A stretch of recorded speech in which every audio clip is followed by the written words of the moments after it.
بسم الله الرحمن الرحيم. اهلا وسهلا مشاهدينا ومتابعينا برنامج جديد صدى النجوم. اهلا وسهلا بحضراتكم معانا.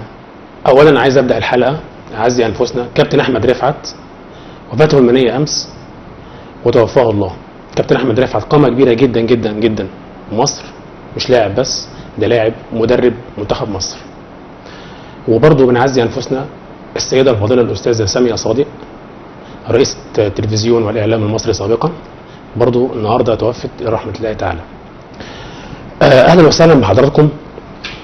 حلقة جديدة النهاردة طبعا برضو كل حلقة بنتكلم فيها باختلاف وجه عام، إن إحنا خدنا عهد على نفسنا إن إحنا هنتكلم على الناشئين وبراعم اللي موجودين في مصر. مش بس كده كمان، لا ده إحنا كمان هنتجه لإن إحنا هيبقى فيه تغطية لبطولات كتير هتبقى موجوده في مصر. البطولات دي هتبقى خارج مصر برضو، يعني جايه من خارج مصر هنا تتعمل عندنا في مصر هنا برضو. احنا هنتكاتف كلنا مع بعض كفريق عمل ان احنا نعمل تغطيه ليها كبيره جدا، وهتقام عندنا هنا في مصر. مش قلنا ان احنا مثلا هنكل او هنتعب من كتر ان احنا بنلف في مصر كلها عشان خاطر النجوم اللي احنا بنجيبها واللي احنا بنلقي الضوء عليها. لا، احنا فعلا هنروح كل مكان في مصر وهنجيب البراعم والناشئين وهنظهرهم عندنا في البرنامج. وبرضه غير كده وكده، مش بس مجرد ان هم بيبقوا موجودين عندنا في البرنامج، لا ده احنا كمان بنسوقهم اللعيبه دي لاعظم الانديه اللي موجوده خارجيا او داخليا.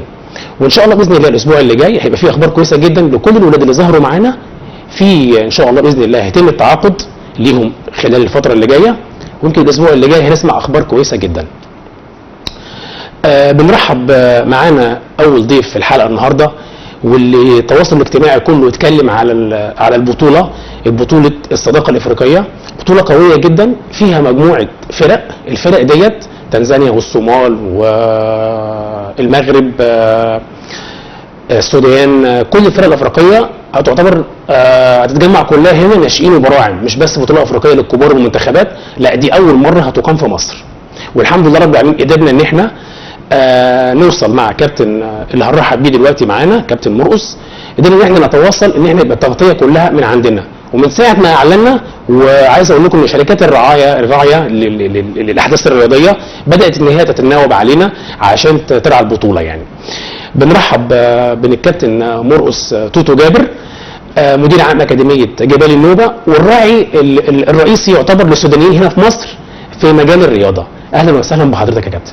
اهلا وسهلا كابتن حاتم. اهلا بيك في بلدك الثاني، الزي السوداني اللي احنا كلنا بنحبه، وبتتحدى انت البرد بقى، الجو عندنا بقى. كل سنه وحضرتك طيب. انت طيب. في البدايه احب اشكر برنامج صيد النجوم، وبشكر برضو القناه بتاعت مصر البلد. بس قبل انا اقول اي حاجه بحب اعزي اسره الفقيد كابتن احمد رفعت. فاحمد رفعت اللي مش عارفينه كان مدرب للمريخ السوداني، وانا كنت اعرفه معرفه شخصيه. فهو مش فقد للمصريين لوحدهم، بل فقد للسودانيين بصفه خاصه المريخ. فتعزينا الحاره له. شكرا لحضرتك وشكرا للشعور اللي مش غريب على السودان. هي دي السودان، مش غريب طبعا على السودان وعلى شعب السودان، وبالاخص كابتن مرقص. كابتن مرقص، عارفين حضرتك من الناس اللي مشغوله قوي بالرياضه والناس اللي بتهتم، ويمكن انت اجتهدت ودخلت بطولات هنا في مصر للبراعم والناشئين، حاجه ما عملهاش معظم المصريين هنا يعني، الاكاديميات وكده. فحابين نعرف من حضرتك الاول الشكل العام للبطوله. هي البطولة طبعا زي ما انت قلت بانه الاول من نوعه في مصر، انه هيكون فيه معظم الاندية او الجنسيات الافريقية من سيراليون للصومال ونيجيريا ويوغندا وجنوب السودان والسودان. والمفاجأة انه في فريق مصري، اكاديمية مصرية هتشارك معنا، وبنرحب لو في اكاديميات تاني هتدخل. فالبطولة لاكتشاف المواهب. كرة القدم طبعا جسر للتواصل والاخاء والمحبة، بتربط شعوب اكثر مما هي تفرقهم. فالبطولة نحن خطينا كل الامساد الاخيرة، بس الانطلاق هتنطلق يوم 19 يناير المقبل بمشاركة حاليا كده تقريبا في 12 نادي او اكاديمية هي الجاهزة للمشاركة. يعني حضرتك البطولة مش هتقتصر بس على الاكاديميات، هتبقى برضو انديه واكاديميات. ان شاء الله ان شاء الله هتكون الانديه واكاديميات ان شاء الله. طيب بالنسبه كابتن مرقص الاعمار السنيه المواليد، هل هي هتبقى براعم بس، براعم وناشئين؟ طب الناشئين لغايه فريق كام؟ طب في فرق اولى عايزين نعرف المميزات. طبعا في براعم وناشئين وفي شباب.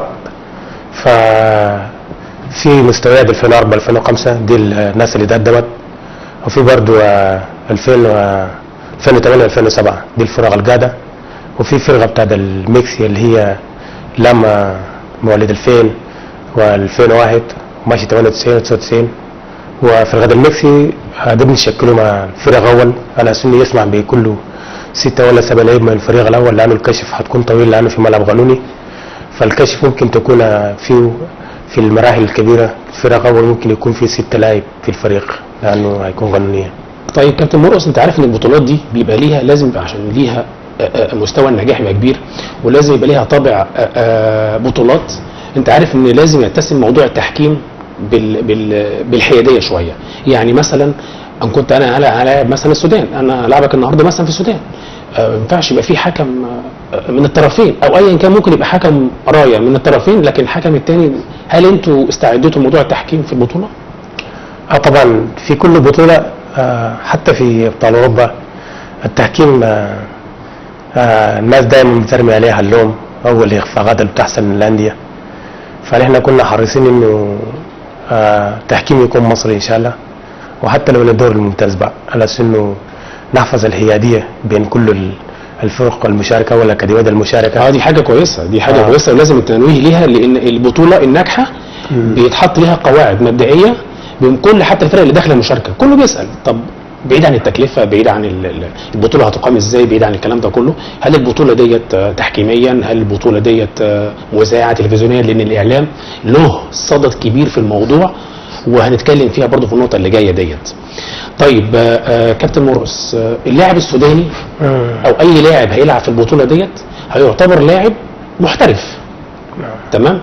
اللاعب المحترف هل هو في البطوله دي هتسبب له مشكله في التسويق؟ انا طبعا مش شايف مشكله بكل تاكيد، لانه مفيش، هو مش متعاقد مع نادي رسمي على سنه توقف قدامه للتسويق، فهم محترفين بس هم مطلقين صراحه. بالنسبه هم بيشاركوا في دوري تنشيطي كاولا تتنظم على انه يظهر نفوسهم للانديه. فبجد في ناس موهوبه جدا، في ناس موهوبه بالفطره، وفي ناس اخذت تدريبات مكثفه في مجال كره القدم. فانا مش افتكر بانه في مشكله انه الانديه تيجي تتضاغط من اللعيبه في الدوري ان شاء الله. طيب كابتن مرقص، طبعا الاخوه الاشقاء في السودان كلنا شايف مواقع التواصل الاجتماعي والصفحه بتاعتنا برنامج صائد النجوم بقى عليها اقبال شديد جدا. وبرضو انا بشكر اولياء الامور اللي بيخشوا يبعتوا لنا رسائل وبيطلبوا مننا حاجات معينه نعملها. احنا متشكرين ليكم جدا. الصفحه ما شاء الله اشتغل شغل كويس جدا الفتره اللي فاتت. بشكر الاستاذ كريم والاستاذه اسراء على الموضوع دوت، هم شغالين في الميديا كويس جدا بصراحه. طب كابتن مرقص، الاعمار السنيه اللي ممكن تسبب عراقيل في البطوله، هل الصغيرين ولا الناس الاعمار الكبيره؟ لا الصغيرين طبعا، الصغيرين هم اللي ممكن يسببوا عراقيل في البطوله، بحكم انه الكبار شويه ما فيش حتى بيجي يقف على دماغك ويتكلم. بس العيال الصغيره طبعا في حاجات كده اولياء الامور مش بيفهموه في برنامج الاكاديميات. فمثلا انا مشارك في بطوله بالاطفال الصغيرين، فاولياء الامور بيكونوا همهم الاساسي انه ابنهم يشارك بغض النظر ان الحاجات الفنيه اللي بيعرفوه مدربين اكسيهم مباشر. فهنا التحديات تبقى اكثر من هناك. فلذلك دائما نتائج الفرق الصغيره والمشاركات في البطوله بتكون مؤكده دائما اكثر من الكبير، لانه المراحل الكبيره شويه بتكون اسهل نوعا ما. طيب كابتن مرقص، مردود الاعلام عندكم والميديا والتواصل الاجتماعي على تنظيم البطوله وهي الاولى من نوعها في مصر، المردود بتاعها هنا على المجهود اللي انت بتعمله. طبعا ده مجهود، انا عارف ان انت شغال سواء في السودان او شغال في مصر، هنا انت بتشتغل في جميع النطاقات. المردود ده دلوقتي على الاخوه الاشقاء هناك، المردود ده شايفه شكله ايه؟ هم متابعينه بشغف جدا، وهم كل امنيتهم من البطوله تنجح. فالناس مش متابعه هنا في مصر ولا في السودان بس، بل السودانيين اللي في امريكا وفي بريطانيا وفي كل دول العالم متابعين البرنامج وبيشيدوا إشادة جميلة جدا، لأنه في السودان تقريبا المراحل السنية بصفة خاصة الأكاديميات معدودات أو ما فيش. في السودان في برنامج اسمه هيئة البرايم والناشئين اللي هي في مقابل الأكاديميات، بس الأكاديميات شغل المؤسسي أكثر من هيئة البرايم والناشئين، باعتبار إنك بتجيب طفل من عمر 8 سنوات 5 سنوات تعلمه. بس في السودان في البرايم مختلف. أنا سألتك السؤال ده ليه؟ لأن كل الدول اللي هي بتبعد شوية عن البراعم والناشئين بتأثر عليها في المنتخبات. يعني السودان من سنة 70 في بطولة أفريقيا ما شفناهاش لغاية ما وصلت المونديال في 76 وحققت فيه مركز كويس جدا. طبعا ما شفناش السودان. ليه هي بعيدة كده يا كابتن مرقص؟ في التأثيرات اللي أثرت على الكرة السودانية في تأثيرات سياسية، وثاني عدم التخطيط أو سوء التخطيط. مع ان هي عملت بطولات معاها مباريات حلوه مع المكسيك لو نفتكر، واخد بالك ازاي الاتحاد السوفيتي كان ساعتها. كان السودان قوه كبيره جدا في الرياضه. احنا كان عندنا لعيبه بتروح تحترف في السودان، كان عندنا مدربين بتروح في السودان. ايه اللي حصل في التراجع الرهيب دوت للسودان الكره السودانيه؟ السودان اولا كانوا جمدوا نشاطهم الرياضي في البلد لمده 4 سنوات، والثانيا التخطيط ليس السليم. لو مسكنا الانديه المصريه هنا على سبيل المثال امسك الاهلي، فالناس اشتغلت على المؤسسيه انه تاسس من تحت، لانه البنيان دائما تبدا من الاساس الى السقف. في السودان العكس تماما، فالانديه تقريبا ما فيش تخطيط سليم، بما انه القائمين على امر الانديه بصفه خاصه قطبي الكره السودانيه المريخ والهلال بقياده جمال الوالي واشرف الكاردينال. تمام. فدينا بالضبط هم بيدفعوا من كل دم قلبهم على انه يطوروا الكره السودانيه. مع ان اللاعب السوداني نفسه جسمانيا بيمتلك، يعني تشوفه كده تقول ده مهاري، بيمتلك المهاره وخفه الرشاقه. المفروض انا بصراحه حضرت كام ماتش ليكو، المدرب بره حاجه واللعيبه جوه الملعب حاجه ثانيه، حاسس باستهتار بعدم مسؤوليه. ده برضه نتيجه لسوء الاداء للفتره اللي فاتت دي كلها. طبعا في السودان انا قلت بانه عدم التخطيط. غالبا الناس اللي بتشتغل في الانديه مش كانوا رياضيين، قليلين بيكونوا الرياضيين والبسيطين بيكونوا مثلا موظفين وجاء في الانديه بحكم قرابتهم مع رؤساء الانديه، فده اللي بيتاثر تاثير سلبي. اما بخصوص اللاعب السوداني، انا طبعا اشتغلت مدرب، اذا عملت مع الشفه الصغيرين واذا عملت مع الكبار. اللاعب السوداني نفسيته برا الملعب مختلف وجوا الملعب بيختلف، فبعد احيانا مش بيلتزموا بخطه المدرب، فانت بتدي الاوردر بتاعتك برا في غرفه اللاعبين، اللاعب بيدخل جوه بعد 10 دقائق بيلقى نفسه بانه هو لاعب في مش اللي انت قلت له. ده ليه؟ لانه حتى في السودان خليك من الجانب الفني للمدربين او الاجهزه الفنيه، بس الاعلام بيلعب دور سلبي في السودان جدا. يعني الانديه شغاله في السودان مثلا كل اعلامي في النادي انه لاعب معين هو بيتكلم عنه، بيركز عليه، بس بيركز عليه. مع ان المفروض حتى لو انا عندي انتماء لنادي معين ايا كان هنا في مصر، حتى لو انا عندي انتماء لنادي معين، ما انا ممكن اكبر من النادي بتاعي، ممكن اتكلم بس ما اتكلمش على لعيب معين حاجه معينه الا اذا كان عندي اسطوره كرويه مثلا هتكلم عليه واقول كذا كذا. لكن انا النادي لو حتى بنتمي للنادي بعيد عن الحياديه، بعيد عن اي، حتى لو انا جت كلمه غصب عني كده ما اقولش على لعيب. هو فعلا الاعلام السوداني مؤثر جامد جدا. طيب الاكاديميات يا كابتن مرقص، بحكم ان انت بقالك فتره كبيره في مصر ويمكن تعرف كل الرياضيين في مصر، الاكاديميات بتواجه عندك انت مشاكل في موضوع التراخيص، في موضوع الملاعب، موضوع انت راجل بتشتغل وبتجتهد، بتلاقي في معوقات قدامك ولا الدنيا ماشيه معاك ازاي؟ هو بجد انا عايز اشكر كل المصريين من هنا. احنا اصلا مش حسينا بغربه خالص بانه احنا السودانيين واحنا مصر، لانه كل الامور كويسه. انا ما بفتكرش بانه انا طرقت باب احد الانديه او احد الملاعب وقلت لهم ان انا عايز اشتغل وقالوا لا، فكل الناس بترحب بي جدا، وهي دي مصر دايما كده بجد. طب احنا عندنا في الاكاديميات المصريه لينا قواعد واسس معينه بنختار على اساسها المدرب. مش موضوع بقى هو عنده شهاده وعامل الاساسيه ولا عامل السي ولا بتاع يبقى مدرب عام. انتوا برضه في الاكاديميه عندكم بالضبط بتعتمدوا على اختيار المدرب بيبقى ازاي؟ هو طبعا المدربين عندنا لازم يكون عنده جانب النفسي الاجتماعي، ده شيء مهم جدا. والناس الدرجة برضو في برنامج البرايم والناشئين في السودان، بما انه الاختلاف هنا طفيفة، بس السودان برضو البرايم والناشئين برضو مخصصات ومتدربات من المدربين والاجهزة الفنية بتشتغل بالاطفال مختلف من اللي بيشتغل مع الانديه الكبيره. تمام. فهي نفس المعايير احنا بنختارها في الانديه لانه تعمل مع الاطفال الصغيرين لانه تعامله مختلف من الكبير شويه. طيب كابتن مرقص، امتى هنشوف في مستوى العربي نفسه، مش في مصر بس او السودان، في فكرك انت القروي، هنشوف امتى في طفره في الدول العربيه؟ لان احنا بنشوف مثلا تصفيات كاس العالم بنلاقي معظم الافارقه هم اللي بيوصلوا لكاس العالم تصفيات كتير. يعني امتى هنشوف الدول العربيه دي ليها حظوظ ان هي توصل كاس العالم كتير؟ يعني امتى هنشوف الطفره دي؟ هي الدول العربيه واصله كاس العالم بس احنا ممكن نقول امتى تحصل الادوار النهائيه. بالظبط. فانا شايف بحكم وجودي في مصر ممكن المصريين ممكن مش يجيبوا منتخبهم بس على اساس انه كان منتخب قوي وشال افريقيا 3 مرات على التوالي كشيء ايجازي. انا شايفه مش ممكن تتحصل في السنين القليله.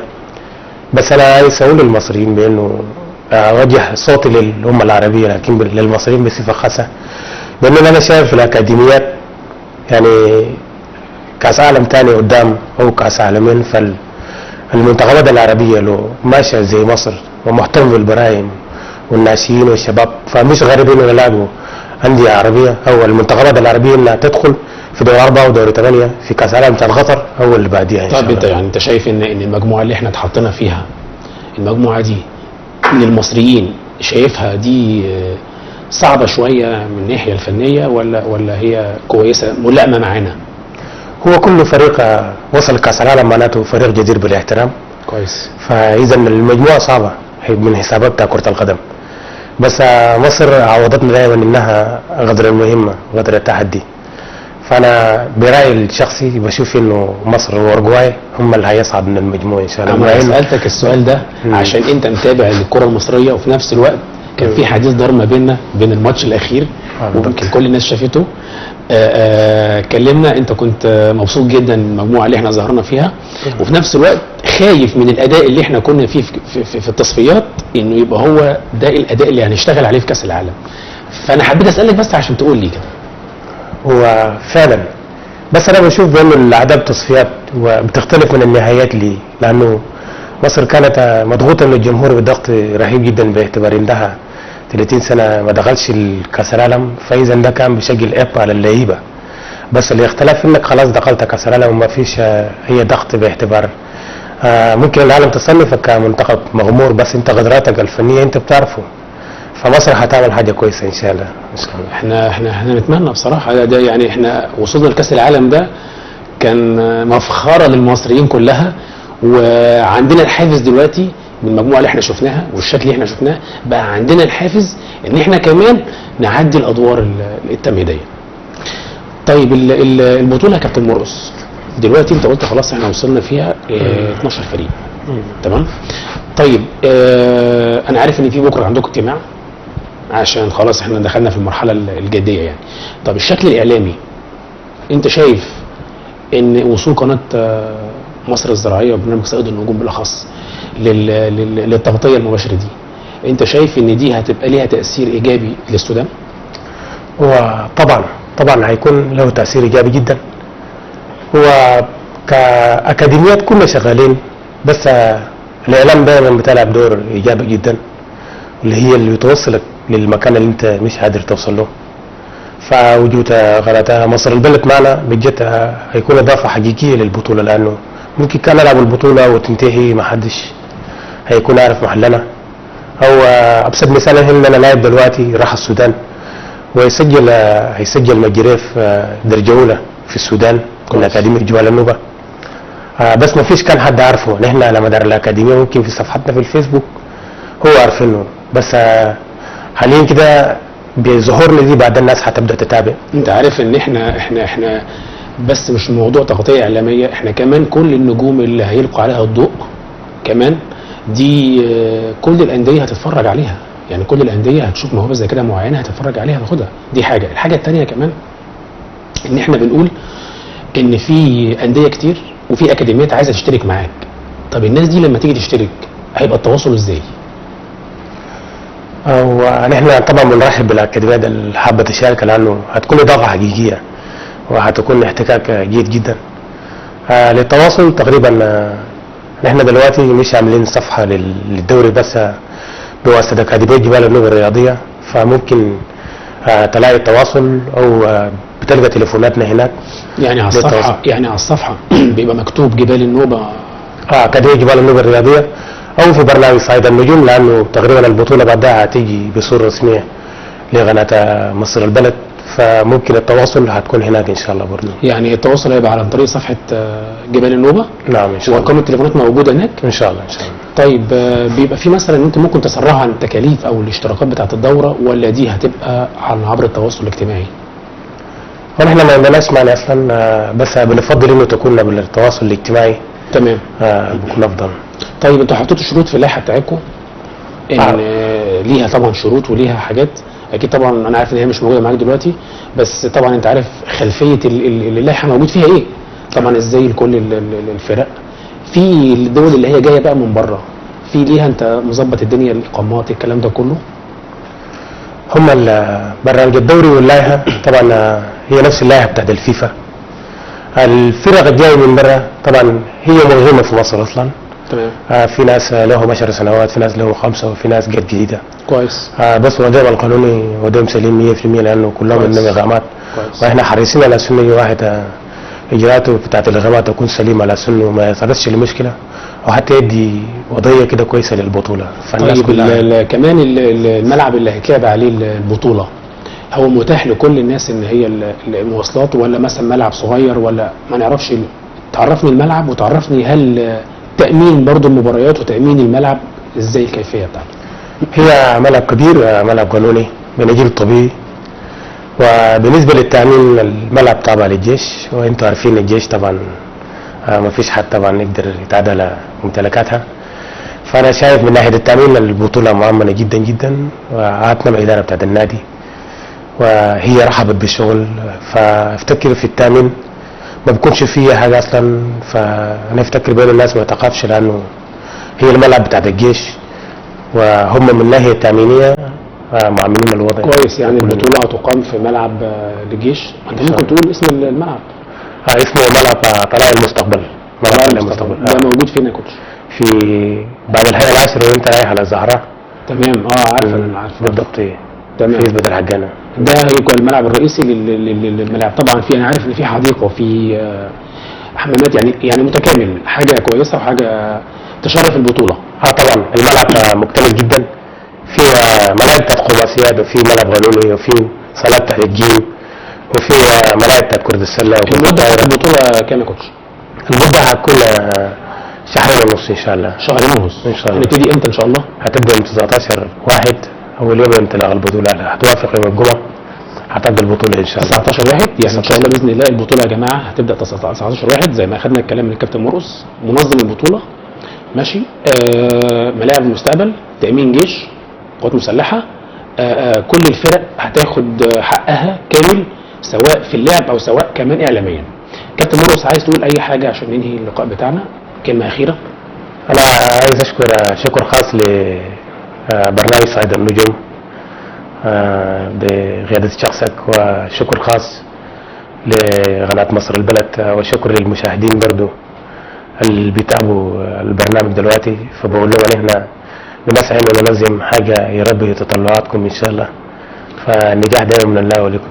احنا بنشكر كابتن مرقص كلامه المحترم واسلوبه المتكامل في الكلام، بنشكره على حضوره النهارده، وبنشكره برضو ان موضوع طفره ان يبقى فيه بطوله افريقيه هنا في مصر، وحتى المسمى اسمها دوره الصداقه الافريقيه، فحاجه هتجمع كل الناشئين، يعني حتى مش الكبار بس، لا ده الناشئين والبراعم.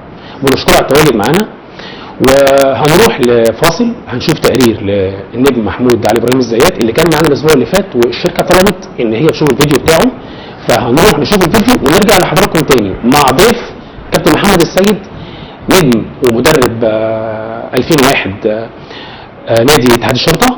هنرحب بيه بعد الفاصل ونرجع لحضراتكم تاني.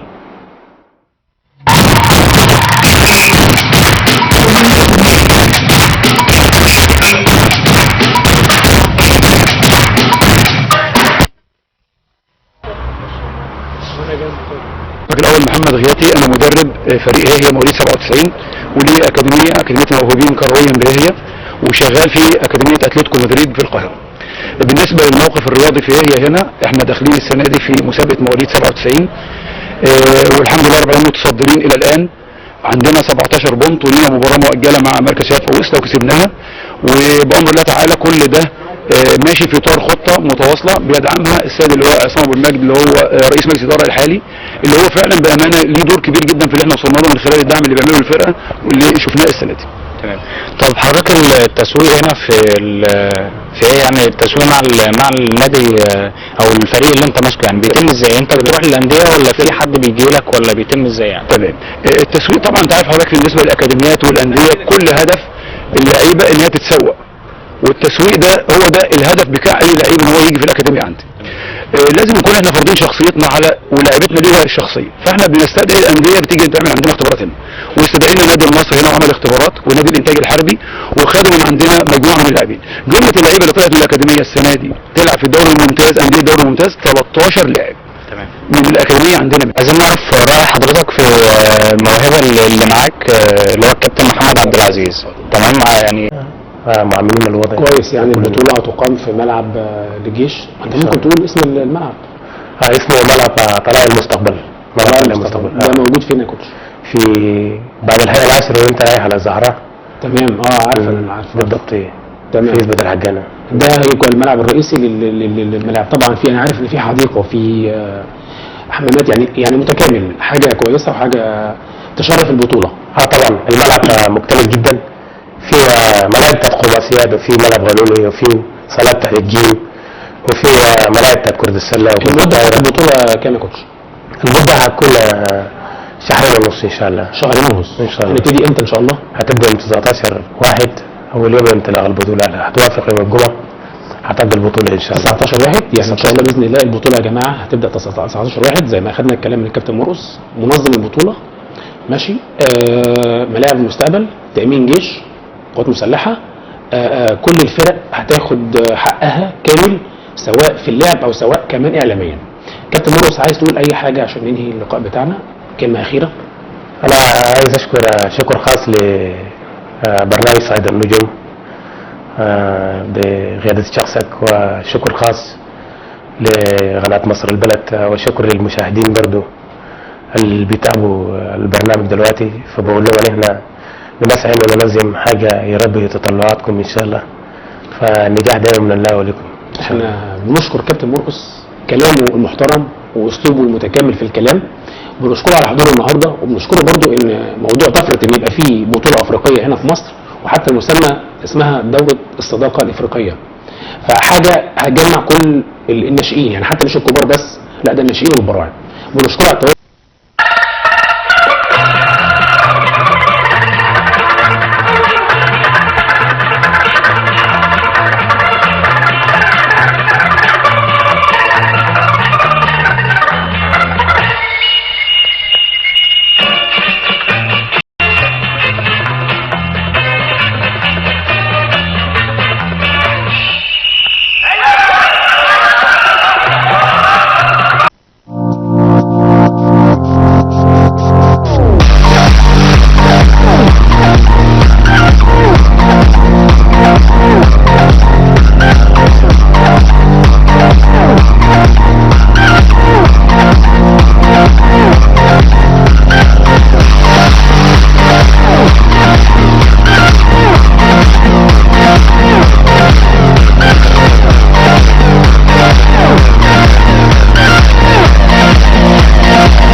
اهلا وسهلا بحضراتكم. رجعنا تاني الفقره الثانيه.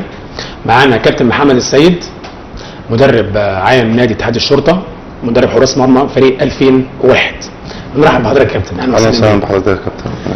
ومعانا نجم من صبيح برضو، محافظه الشرقيه، كابتن والنجم اللعيب محمد السيد عبد العزيز. بنرحب بيك يا محمد. اهلا بيك يا كابتن. اهلا، ازيك يا حبيبي. كابتن محمد منورنا طبعا اول مره في برنامج، قامه كبيره جدا في عالم التدريب يا جماعه، راجل له قامه كبيره جدا جدا. هنسيبه هو يعرفنا بنفسه اكتر. كابتن محمد اتفضل. طبعا يا كابتن انا مبسوط جدا ان انا موجود مع حضرتك النهارده. ده شرف ليا ان انا ابقى موجود في برنامج زي برنامج حضرتك. انا محمد السيد، مدرب في نادي اتحاد الشرطه مواليد 2001، مشرف مع مدربين حراس المرمى بالنادي الاسيوطي، وعضو مؤسس في نادي البطل الاولمبي، ومدير قطاع الناشئين بالنادي البطل الاولمبي. ما شاء الله يا كوتش، ما شاء الله عليك. ده الطيب بتاع حضرتك جامد جدا يعني. ربنا يكرمك. حضرتك كنا عارفين ان انت لاعب في الاسماعيلي قبل كده صح؟ تمام. كان مواسم كام يا كوتش؟ لعبت اسماعيلي من موسم 2002 لحد 2007. 2007. طب بالمناسبه حضرتك كنت اتحاد الشرطه اللاعب يعني، عشان ده دلوقتي ده في اتحاد الشرطه. تمام. عايزين بس نسال حضرتك على عنده في مواهب عنده، او في الحركه بتاعته خفيفه. ممكن حضرتك برضو من نظرتك تمام. تقول لنا ايه رايك في الولد؟ تمام.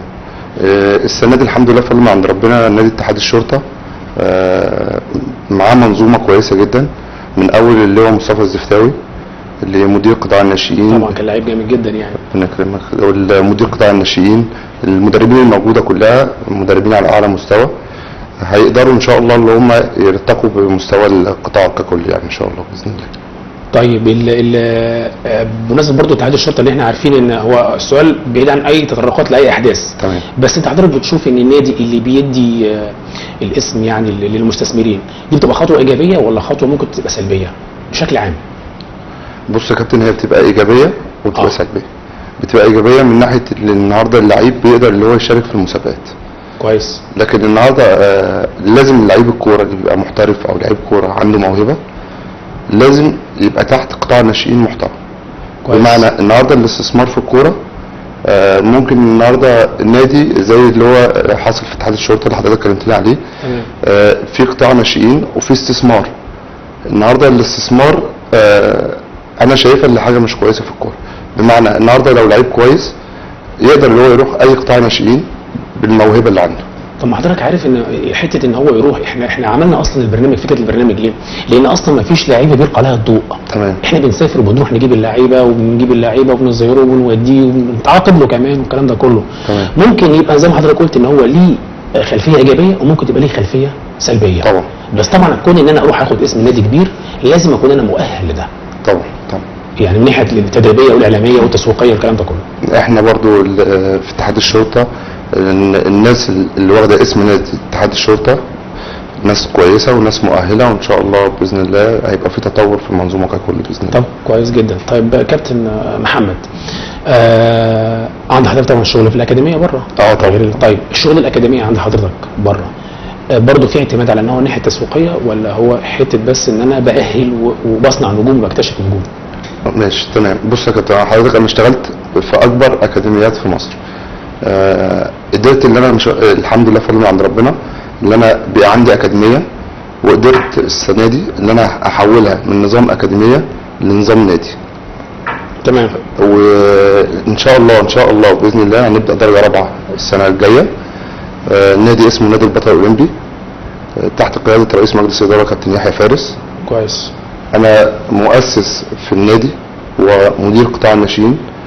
ان شاء الله احنا عملنا الخطوه بتاعت النادي، ان شاء الله تبقى خطوه ايجابيه ان احنا نقدر نطلع اللعيب من لعيب اكاديمي للعيب منافسه في المباريات الدوري. تمام كويس. طب حضرتك في قطاع الناشئين اللي هو موجود في الاكاديميات، تمام، في مشاكل اللي بتواجهه واللي احنا ممكن نعالجها. يعني مثلا لما نيجي دلوقتي نبص نلاقي زي ايه فكره ان القايمه بتاعه البراعم والناشئين ممكن 40 لعيب 60 لعيب، لكن اللي بلعب بيهم في المباريات 18 20 لعيب بالاخص. طب ال 20 التانيين دول اللي انا ايدتهم وطلعت لهم كارنيهات وما بيلعبوش، تمام، ايه الفكره الحلول ان احنا ممكن نحل للولاد دي حلول بحيث ان كله يشترك؟ الحلول يا كابتن اللي احنا النهارده في دوري السوبر بيلعبوا 3 اشواط. فاحنا ممكن ننفذ الموضوع ده في دوري منطقه القاهره. اما اللعيب النهارده يبقى انت رايح المباراه المدير الفني عارف ان النهارده هيلاعب مجموعه معينه الشوط الاولاني ومجموعه ثانيه الشوط الثاني ومجموعه ثالثه الشوط الثالث، هتبقى احنا نقدر كده ان احنا نخلي كل اللعيبه تشارك في المباريات. كويس. فكره طبعا اكيد انت حضرتك سمعت عن البطوله كابتن حماده صدقي والناشئين والكلام ده، طبعا ما فيش اي اعلاميه عليها ولا اي كلام عليها خالص. تمام. حابين حضرتك برضه انك تلقي لنا الضوء على البطوله. تمام. تقول لنا البطوله بتتابع حضرتك البطوله نفسها كثافه اللي هي موجوده دلوقتي كابتن حماده صدقي؟ هي متغطيه اعلاميا شويه، فاحنا ممكن لو بنقدر نتابعها نتابعها عن طريق التواصل الاجتماعي. التواصل الاجتماعي، لكن للاسف ان هي مش متغطيه اصلا. طب ما هو كابتن حماده صدقي انت تقول ايه يعني ان هو فكره ان هو ده يعتبر مجهود هو يشكر عليه ان هو بيعمله اصلا. مش البطوله دي مش ان احنا لا ده احنا مدعوين ليها، وان الراجل كان ممكن ما يروحش. يرفضها طبعا. بالظبط كده. واخد بالك ده ازاي؟ فدي تعتبر ان هو يعني بيتواصل حتى مع الناشئين لاظهار اللياقه بتاعتهم طبعا هو خطوه كويسه للمنتخب. حتى لو هي مش ظاهره اعلاميا، بس هي خطوه كويسه للمشاركه للاعبين. احتكاك قوي مع اللاعبين مع منتخبات اخرى، فده هيفيد اللعيبه بتاعتنا طبعا. طب نيجي بقى للكابتن محمد. يا محمد انت بتلعب في اتحاد الشرطه السنه دي صح؟ نعم. مواليد كام؟ مواليد 2004. مواليد 2004. طيب انت بتيجي البلد، يعني بلدكم بتلعب هنا محافظه الشرقيه، ايه اللي بيتعبك في ان انت توصل لغايه هنا وتروح تاني، والمواصلات وكام يوم في الاسبوع بتروح؟ هم يومين في الاسبوع بروحهم، بتعبني المواصلات وزحمه وكده. هو موجود يا كابتن معانا في اتحاد الشرطه؟ موجود مع كابتن موجود هناك في اتحاد الشرطه. ومن ضمن برضو الحاجات اللي احنا بنقولها ان احنا بنحاول ان احنا بدل ما يبقى الولد بيجي مثلا بيلعب ساعه هنا او ساعتين مواصلات ويروح وتعالى، ممكن يبقى لوحده. حضرتك عارف الجو اللي احنا فيه، واخد بالك ازاي؟ دي بتسبب مشاكل. احنا ازاي ممكن نقدر نحل موضوع المحافظات ان هي كلها تيجي هنا؟ بص يا كابتن، هو في حضرتك بعض القطاعات بتبقى عامله سكن للاعبين المغتربين في مصر. كويس. سواء انا النهارده من القاهره وبلعب في اسماعيليه، بيبقى في سكن للعيبه اللي هي بتبقى من خارج البلاد. ما هو حضرتك دوت مش معمول لكل الانديه، ده بص لو بصيت له هتلاقي اهلي زمالك اسماعيلي. تمام. انبي برضه حاجه كويسه عامله يا كابتن، في انديه كتيره طبعا عامله، بس هو اللعيب النهارده اللي احنا هنقدر نساعده اللي هو يلعب مثلا يبقى من المحافظات، ونقدر نساعده اللي هو يلعب في القاهره، لازم يبقى متوفر له سكن كويس. بالظبط كده.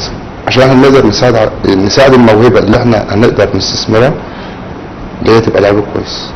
طيب يا كوتش، من رؤيتك برضو البراعم والناشئين، فكرت ان مثلا بدل نظام الاكاديميات، لان احنا عندنا اكاديميات جامده جدا واكاديميات ضعيفه واكاديميات ما حدش بيسمع عنها اي حاجه.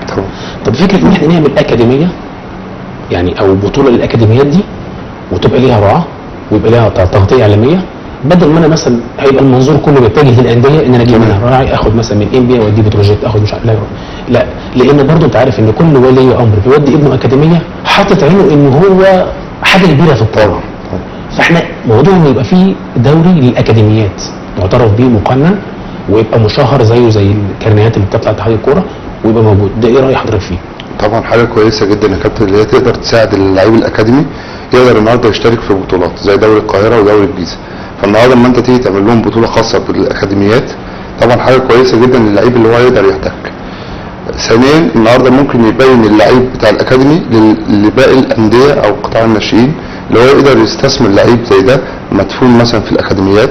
تمام. او مش الضوء عليه في الاكاديميات. النهارده ممكن نقدر من خلال البطوله اللي هي هتتعمل للاكاديميات نقدر النهارده نطلع لعيب او اثنين او ثلاثه، هتبقى حاجه كويسه جدا للانديه وقطاعات الناشئين. طيب حضرتك بعلاقاتك بالانديه، العلاقات اللي انت عاملها الانديه، مش ممكن تبقى برضه موفر ان بالعلاقات دي ان يبقى في حد مثلا بيجي يبص على الاكاديميه يشوف التسويق، في عندي لعيب فلاني في لعيب كده، لان برضه هقول لحضرتك الاهم الاول والاكبر للولد ثم اولي الامر هو حته التسويق. طبعا دي بتبقى عندك انت حته العلاقات ان هي يبقى في تواصل ما بينك وبين طبعا يا كابتن بتبقى موجوده مع بقيه الزملاء طبعا، بس انت النهارده في من خلال الاكاديميات انت النهارده بتقدر تعلم الولد المهارات الاساسيه، تقدر تعلم الولد معنى الكوره.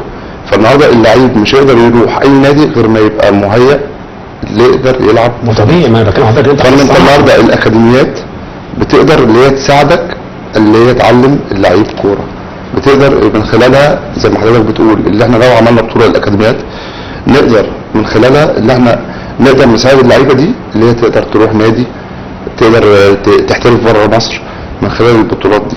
علشان احنا النهارده في منطقه القاهره بنلعب مثلا دوري منطقه القاهره للبراعم، بيبقى انت زي ما حضرتك قلت بيبقى بنروح مثلا 20 لعيب، ما بنلعبش من 20 لعيب غير 8 او 9 لعيب، وده بيقابلنا مشاكل كبيره جدا طبعا. اولا بيبقى تعب على ولي الامر، النهارده هو صاحي بدري بيروح المباريات، ممكن يروح وما يلعبش دقيقه واحده، فالنهارده بتبقى كمان نفسيا للولد مش كويس. تمام يا كوتش محمد. طيب انت قول لي، انت اللي بديته في الدوري لعبته كام ماتش ولا لسه الدوري ما بداش عندكم؟ لسه هيبدأ الأسبوع الجاي. لسه هيبدا الاسبوع الجاي. طيب انت موجود في الفرقه، محطوط في الفرقه الاساسي ولا موجود احتياطي؟ لا أساسي. اساسي بتلعب في الفريق اساسي موجود؟ لعبت كام ماتش ودي؟ لعبت 3 ماتشات. لعبته مع مين؟ لعبنا مع بنها وغزل السويس. بنها وغزل السويس. تمام. والصيد تقريبا صح كده؟ والصيد المحل. طب كويس. عندكم في الفريق في الدوري لما اختاروكوا في الدوري يعني ان انتوا هتلعبوا، الدوري بتاعكم هيبدا امتى؟ هيبدأ امتى؟ يعني بدايه الدوري امتى؟ الأسبوع الجاي. طب الاسبوع الجاي انت مش شايف انت هل هتقدر يعني تظبط ما بين السفر والنادي والدراسه؟ هتقدر ان انت تظبط امورك يعني ان انت هتسافر وتروح وتيجي عشان الدراسه؟ ايوه.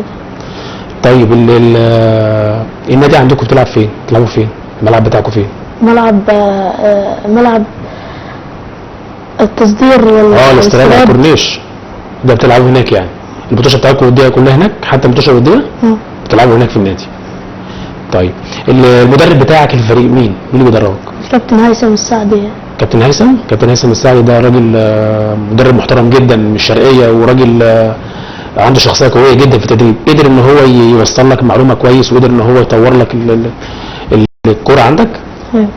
يعني متواصل مع كابتن هيثم على طول ان هو بتاخد منه المعلومه وبتقدر توصل التنفيذ في الملعب؟ ايوه.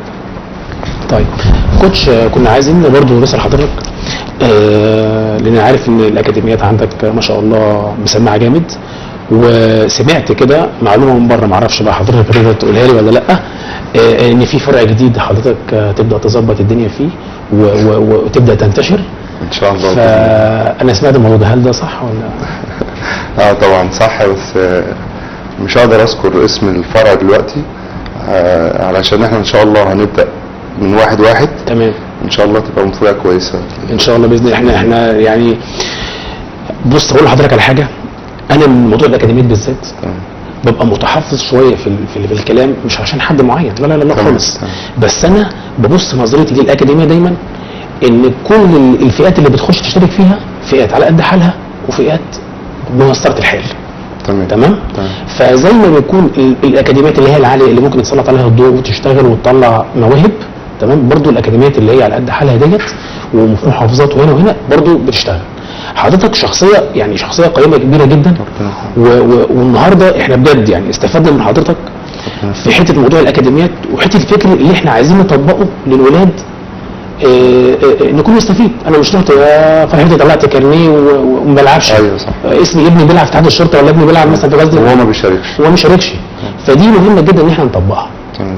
طيب حضرتك هناخد برضو منك كلمه كده، موضوع كاس العالم. تمام. البطوله بتاع كاس العالم احنا يهمنا جدا ان كل رياضي يبقى كل واحد له راي، عايزين نعرف حضرتك. طبعا بنبارك للشعب المصري والجهاز المنتخب الصعود بعد 28 سنه كاس عالم، حاجه كويسه جدا طبعا للجيل الموجود، سواء لاعبين او جمهور، حاجه كويسه جدا. والنهارده ربنا كرمنا كمان اللي احنا النهارده وقعنا في مجموعه مش من المجموعات الصعبه. ما هو ده اللي انا بقوله فعلا، ده اللي انا ذكرته فعلا، اللي احنا كمان يعني احنا بقالنا 28 سنه ما شفناش مصر في كاس العالم.